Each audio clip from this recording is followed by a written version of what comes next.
que dizem, eu sou especialista, eu falo, eu sei, eu já li alguma coisa. Agora, vou ser bem sincero, você está entre assim, os mais preparados, que eu já tive a oportunidade de conhecer na vida, entre os mais preparados para abordar com profundidade o tema do Santo Sudário. Você tem estudado?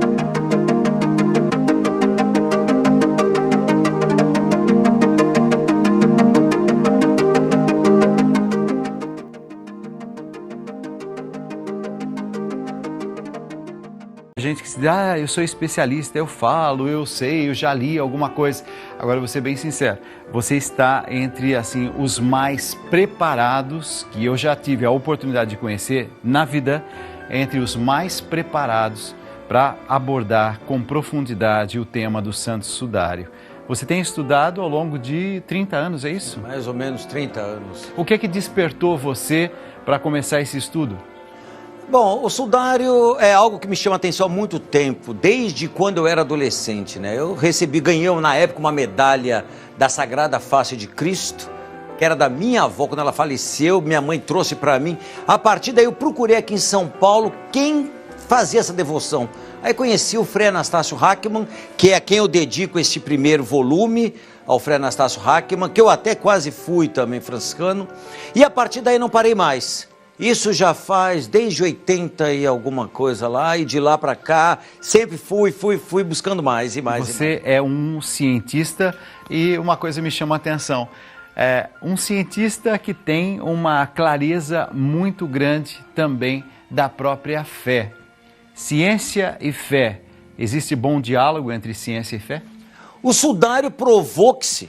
É algo muito importante, porque a partir do momento que o sudário passa a ser um objeto de pesquisa, que foi a partir da fotografia, o sudário realmente passou a conviver com um laço muito presente e muito forte entre a fé e a ciência ajudando a fé a se conhecer melhor. É algo meio complicado para algumas pessoas, falar como ciência e fé não se misturam. O sudário provou exatamente o contrário. Você que está em casa, talvez já um pouco curioso pela temática de hoje, está aparecendo então aqui Jack Brandão. Qual que é o caminho para seguir o Jack? Vamos lá, Jack, Jack _, que é esse risquinho embaixo, Brandão. É dessa forma que no Instagram você vai poder ter com mais tranquilidade, com mais profundidade, as coisas que serão ditas aqui de uma forma talvez um pouquinho mais rápida, por estarmos em tempo de televisão. Jack, vamos lá. Primeira coisa importante, nós estamos diante de um fato. Existe o sudário, ele é palpável, você pode ver, você pode tocar. Agora, tem gente que diz assim, mas esse sudário não é da época de Jesus. Sudário é ou não é da época de Jesus? Uma pergunta muito interessante. Muitas pessoas me questionam, é impossível um pano viver tanto tempo, sobreviver a tanto tempo. Aí é que você vê que essas pessoas que falam isso, elas não conhecem o linho. O linho é um tecido sui generis, é um tecido extremamente resistente ao fogo, é um tecido extremamente resistente. Se nós formos a qualquer museu, por exemplo, na Europa e nos Estados Unidos, o Metropolitan, por exemplo, de Nova York, você vai ver um enxoval gigantesco de panos de tecido, de lençóis de tecidos da época dos egípcios. Então é importante ver, há tecidos lá, há lençóis egípcios de 3.000 anos, 4.000 anos, que estão intactos hoje. Ou seja, a questão do tempo não é nenhum problema para o sudário. O sudário pode sim ter 2.000 anos, sem nenhum problema. Nenhum problema. A questão de ser uma pintura. Não poderia ser, por exemplo, uma pintura, um grande artista, 2.000 anos atrás, ouviu falar de Jesus crucificado, Jesus com coroa na cabeça. De repente ele disse, opa, eu vou fazer uma pintura muito bonita. Não pode ter sido uma pintura? Bom, primeiramente, nós tivemos um estudo muito grande, muito sério, em 1978. Neste estudo, comprovou-se que não há nada de tinta no sudário. Não há nada de tinta. E algo que é importante nós lembrarmos é o seguinte, aquilo que nós chamamos de sudário de Turim, nós temos duas imagens muito distintas. Uma é a imagem do homem, outra é a imagem de sangue. A imagem de sangue houve um contato com sangue. Essa imagem de sangue, ela vara. Por quê? Todo líquido, ele passa de um lado para outro do tecido. No sudário de Turim, as imagens do homem, que nós enxergamos o corpo de um homem, elas ficam presas, vamos dizer assim, somente na parte interna do tecido. Ou seja, qualquer tinta teria vazado para o outro lado do tecido. Teria passado para o outro lado. O sangue passou. O sangue que mostra, por exemplo, nós temos a marca da... Qual que é a substância, então, para que a gente possa ver essa imagem?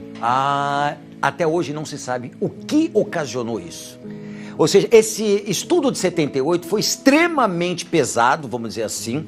Ficaram mais de 72 horas sobre o sudário e não se encontrou nada. Outra coisa que é importante nós lembrarmos, a imagem que nós vemos do homem, ela fica simplesmente nas cristas das fibrilas do tecido. Ela não chega nem no tecido em si.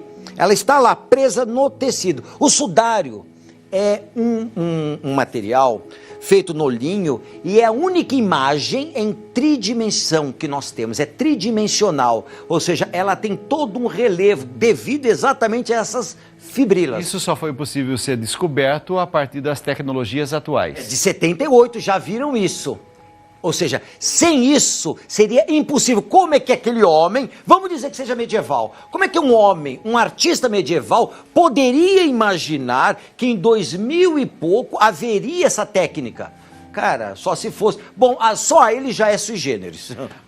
A Catedral de Salamanca, na Espanha, inaugurou uma exposição intitulada O Homem Mistério. A principal atração da mostra é uma reprodução hiperrealista e tridimensional de Jesus, feita a partir do Santo Sudário, o Sudário de Turim, né? Olha a imagem. Essa imagem que a gente pode encontrar na Catedral de Salamanca, ela tem a ver com a imagem do sudário?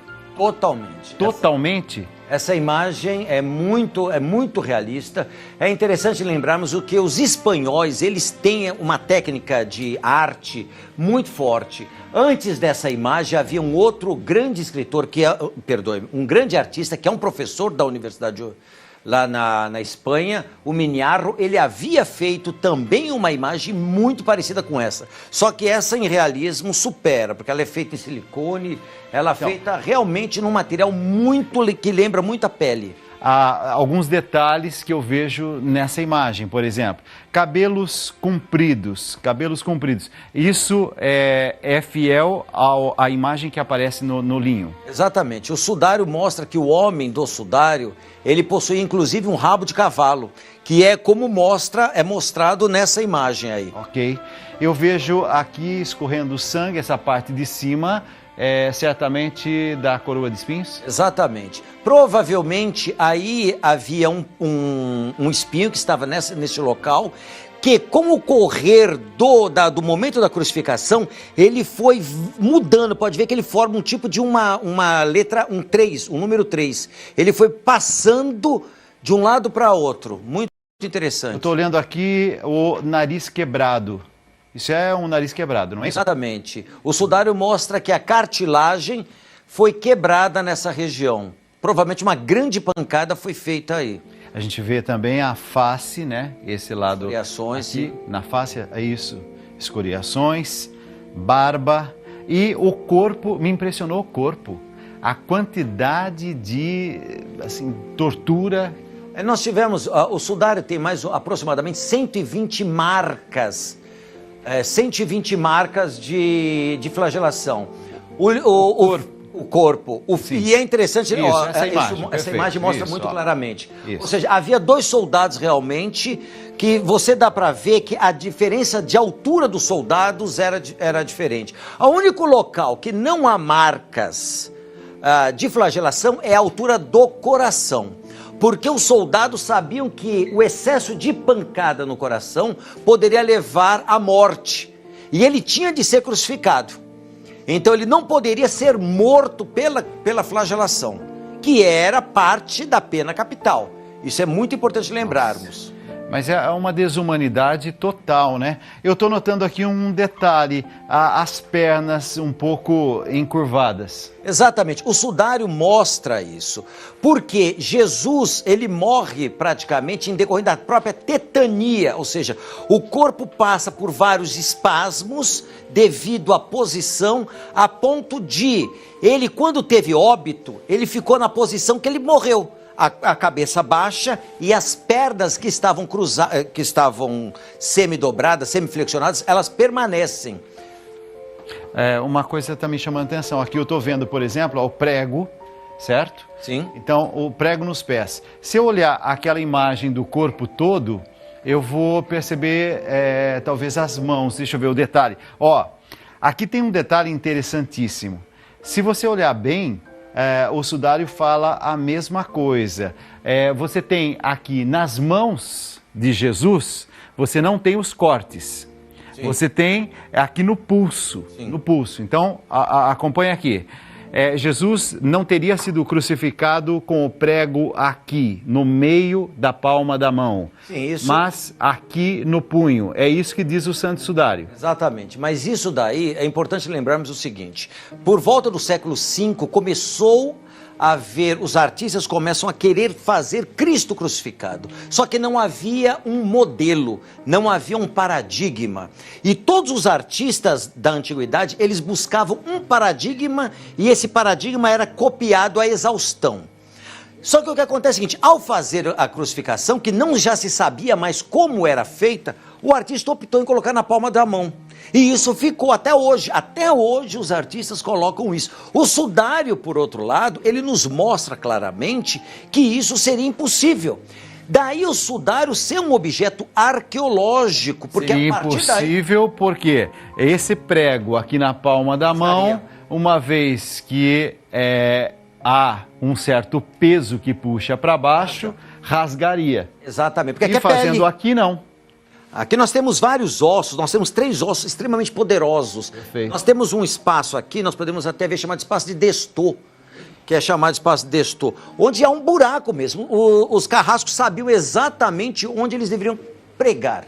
E quando, por exemplo, Jesus foi crucificado, certamente esses pregos, mais os pregos dos pés, mais a condição debilitada dele, tudo isso levava a grandes contrações. Exatamente. E é por isso que, inclusive, as pernas estão encolhidas. Exatamente, porque é importante lembrar o seguinte, você está na cruz, você é pregado a 90 graus.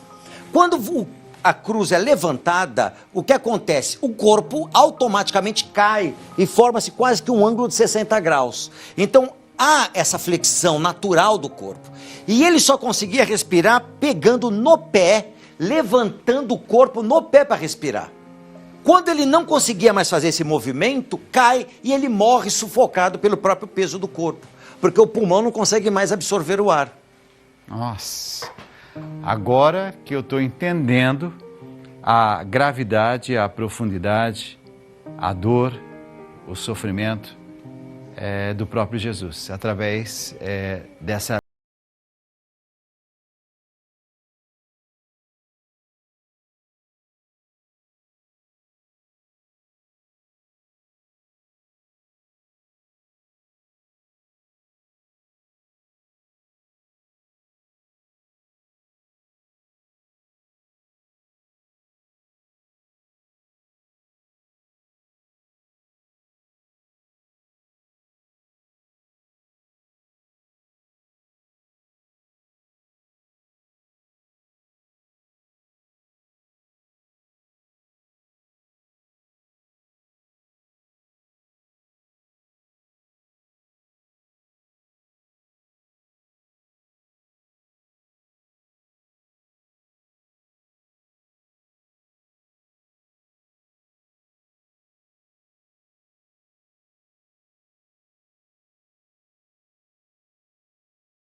Vocês sabem o preço que foi pago para livrá-los da vida inútil que herdaram dos seus antepassados. Esse preço não foi uma coisa que perde o seu valor como o ouro ou a prata. Vocês foram libertados pelo precioso sangue de Cristo, que era como um cordeiro sem defeito nem mancha. Ele foi escolhido por Deus antes da criação do mundo e foi revelado nestes últimos tempos em benefício de vocês. Por meio dele, vocês creem em Deus, que o ressuscitou e lhe deu glória. Assim, a fé e a esperança que vocês têm estão firmadas em Deus. A fé e a esperança que vocês têm estão firmadas em Deus. Jack Brandão, autor desse livro, minha gente, é um dos mais fascinantes livros que eu já tive oportunidade de ler. Eu quero que você acompanhe a saga desconhecida do Santo Sudário de Cristo e da sua igreja. Quando você começou esse trabalho, esse estudo, ao longo desses 30 anos, você foi vendo evolução no conhecimento a respeito do Santo Sudário? Santo Sudário é alguma coisa que a gente vai aprendendo cada vez mais? Ou as verdades, ou os estudos sobre Santo Sudário são estudos estagnados, marcados num determinado tempo? É uma boa pergunta, Dalcides. Realmente, cada vez mais, eu vejo isso pelas próprias entrevistas. Cada vez que eu venho a uma entrevista, você acaba mostrando facetas do sudário que não havia sido ditas, nem por mim, nem por ninguém. E é muito importante que aí nós vamos vendo como o sudário, ele é um objeto que nós não conhecemos nada ainda. Primeiro, nós não sabemos de que forma a própria imagem do homem foi colocada lá. Como? Até hoje, os grandes estudos de 78 até hoje não foram inconclusivos. Então aí, ou seja, há mais perguntas do que respostas ainda. Há as respostas que nós podemos ser categóricos. Não há pintura, existe sangue, sim, o sangue existe, é sangue verdadeiro, não é tintura, não é pintura. Então são algumas perguntas que têm algumas respostas, outras não. Logo, nós temos de buscar, o cientista vai buscar, ele tenta desvendar. Tanto que em 78, quando houve esse grande pool de cientistas que tentaram desvendar as verdades do próprio sudário, ou seja, e quando eu digo verdades, o que eu quero dizer? Tentaram mostrar que o sudário era falso e não conseguiram fazer isso. Então isso é muito importante, como houve em 88 com o próprio carbono 14, que disseram que era falso. Eu tenho uma pergunta, por quê? Porque vira e mexe, quando alguém trata desse assunto, me vem sempre uma pergunta, mas eu nunca fiquei muito satisfeito com a resposta. Quando a gente olha para o Santo Sudário, a gente pode dizer assim, foi Jesus? Talvez, mas será que não pode ter sido um outro crucificado, mesmo sendo da época de Jesus? Qual é um sinal, uma prova de que este é Jesus e não é uma outra pessoa, porque na época de Jesus muitos eram crucificados. Então, será que não poderia ser algo que teria acontecido com outra pessoa que não Jesus? Nossa, ótima pergunta, Dalcides. É aquela velha história, cada entrevista é uma verdade, é um momento. Você fez uma pergunta que tem muito a ver. A única grande diferença que há entre os crucificados... Peraí. Você que está em casa, está nos acompanhando agora, existe uma diferença, então, no sudário que aponta que é Jesus? Sim. Sim. Você sabe, em casa, você já se fez essa pergunta? Mas não poderia ter sido um pano que envolveu, por exemplo, uma outra pessoa que morreu na cruz? Será que poderia? Existe algum caso específico, alguma marca específica? Já eu volto. Essa música já. Olha aí que coisa mais linda, ó. Cadeias pelo sangue de Jesus. O que mais? Muralhas. O que mais? Lindo isso. É lindo. É isso. Isso é o que nos ensina a Igreja Católica, isso que nos ensina a nossa fé. Eu havia perguntado para o Jack Brandão, autor desse livro, ele que é um pesquisador, cientista, é alguém que se dedica mesmo à universidade, aos estudos. Jack, por que é que eu posso acreditar que esse pano envolveu Jesus e não uma outra pessoa que talvez tenha sido crucificado um dia antes, um dia depois, uma semana antes, uma semana depois, ou na época em que Jesus estava também sendo crucificado? Bom, a grande diferença que nós temos é o seguinte, é exatamente a questão da coroa de espinhos. A coroa de espinhos é algo que não se fazia. Por mais perverso que fosse a crucificação, e era perversa, a crucificação de Jesus tem uma diferença, como os próprios evangelhos mostram, que era o fato de este homem ter sido coroado de espinhos. Por quê? Porque diziam que ele era rei. Você é rei, então vamos te coroar. É importante nós lembrarmos o seguinte, provavelmente naquela época devia estar frio, na época da crucificação. Não esqueçam que o julgamento de Jesus, ele vara à noite. E quando ele é condenado à morte, ele passa pela primeira parte do suplício, que era o que? A flagelação. Então ele foi flagelado. E os soldados ali naquele frio deveriam ter, como eles tinham gravetos, espinhos que estavam lá para jogar na fogueira. Você é rei?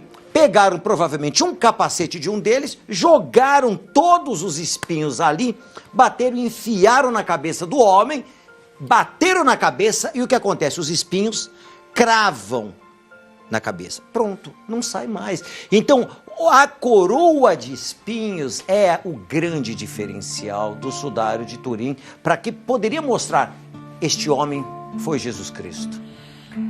Eu ouço o Jack falando e me vem a figura de Pedro ao lado dessa sala onde Jesus estava sendo torturado. Ao redor de uma fogueira eu fiquei, como Pedro numa noite eu te neguei, e chorei amargamente como ele, eu tive medo.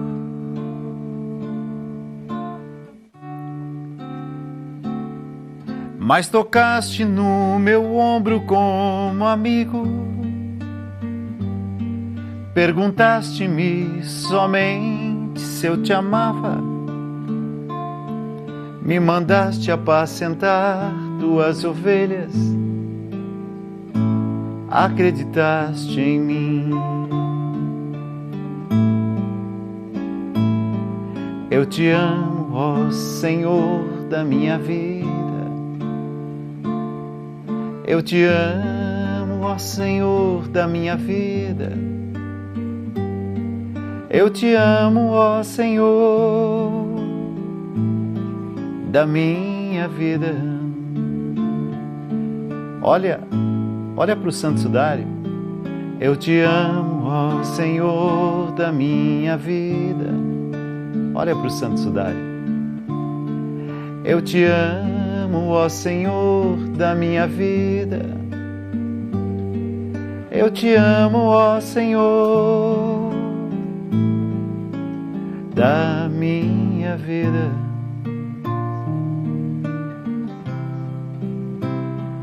Da minha vida.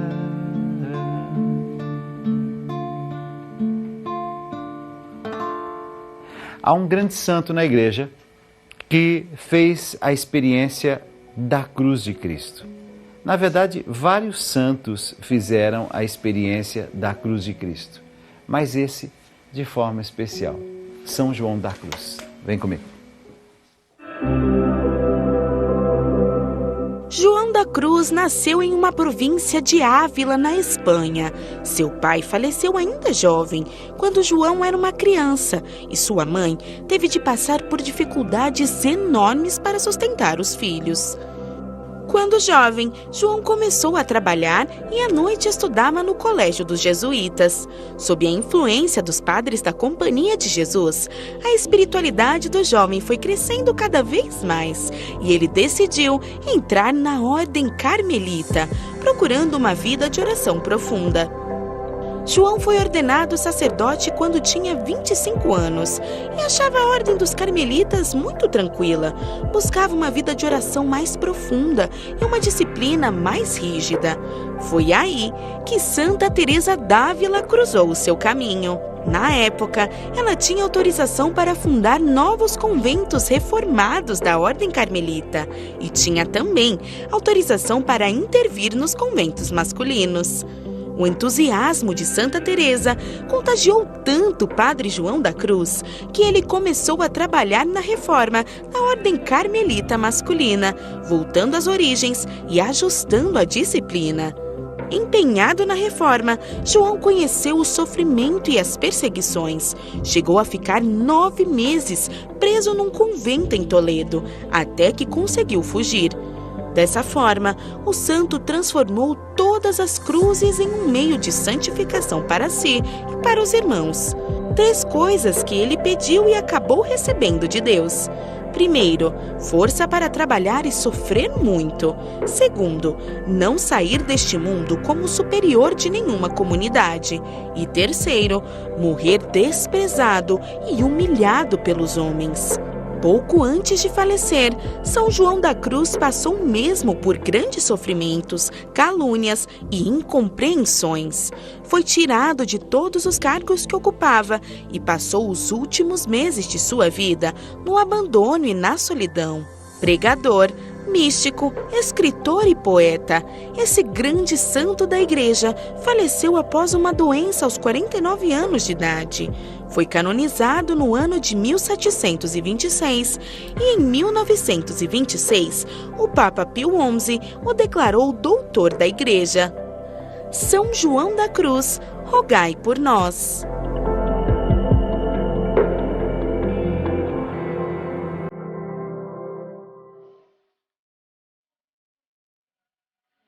O sangue de Cristo continua ainda hoje a tocar homens, mulheres, santos e santas na nossa igreja. Eu quero falar um pouquinho sobre isso, mas daqui a pouquinho. Essa música aí.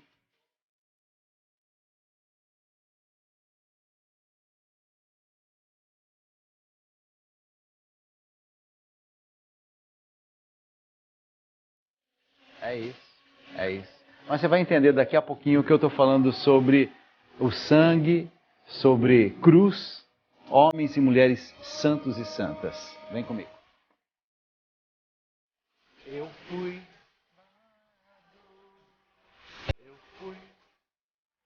do teu sangue.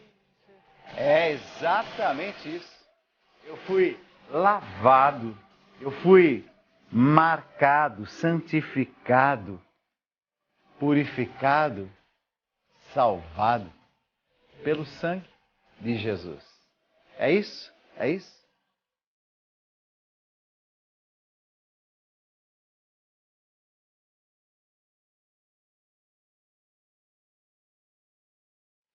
Isso não é poesia não, tá? Isso é uma realidade. E nós católicos, nós acreditamos nisso. E baseamos a nossa fé na cruz de Cristo. Porque a cruz não é sinal de derrota, mas a cruz é sinal de algo a mais, né? É de vitória. Porque passa pela morte na cruz e ressuscita. Eu ouvi, Jack, uma explicação que talvez uma das hipóteses, mas isso é só uma teoria, teria sido a intensidade da ressurreição, poderia ter, através de ondas, ou de calor, ou de luz, deixado impresso as marcas da ressurreição, do ressuscitado, ali naquele pano. ouvir isso aí como uma teoria. Tem alguma coisa? Há essa teoria, é chamada bipolarização atômica. Isso. É como se o próprio corpo de Cristo tivesse implodido no momento da ressurreição. Mas é uma teoria. Como eu digo, enquanto cientista, eu não posso afirmar. Porque nós temos de pensar o seguinte, se houvesse tido algo dessa forma, que pode ter ocorrido também, provavelmente poderia danificar o próprio tecido. Algo deve ter acontecido. Por que algo deve ter acontecido? Não se pode esquecer que a pedra foi rolada. Ou seja, alguma coisa pode ter ocorrido naquele sepulcro que fez com que se abalasse a estrutura de lá.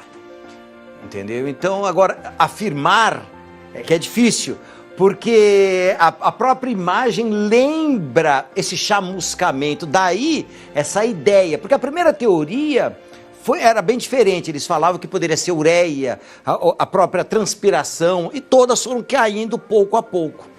E essa é uma teoria interessante. Jack, segundo livro, então. O primeiro nós já estamos apaixonados, né? A saga desconhecida do Santo Sudário de Cristo e de sua igreja. Próximo livro deve sair? Provavelmente, é o que nós esperamos em março do ano que vem. Nós queremos fazer uma série de palestras, inclusive nós estamos pensando em fazer o lançamento também, como nós fizemos no Museu de Arte Sacra aqui em São Paulo, onde eu sou professor. E é um momento muito esperado, porque é a continuação. Nós estamos tentando trabalhar como se fosse um mosaico, para que as pessoas vão montando elas próprias como é que eu posso falar?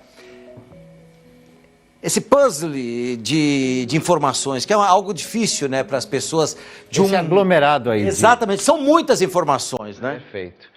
Então, você que está agora nos acompanhando, você pode ter mais informações, @Jack_Brandão.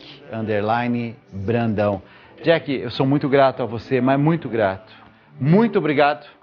E tenha certeza de uma coisa, hoje você me fez compreender com mais profundidade o Santo Sudário. Fico muito feliz. Imagina o que você fez com essa multidão que nos acompanha. Eu espero que eles tenham gostado também. Obrigado. Valeu.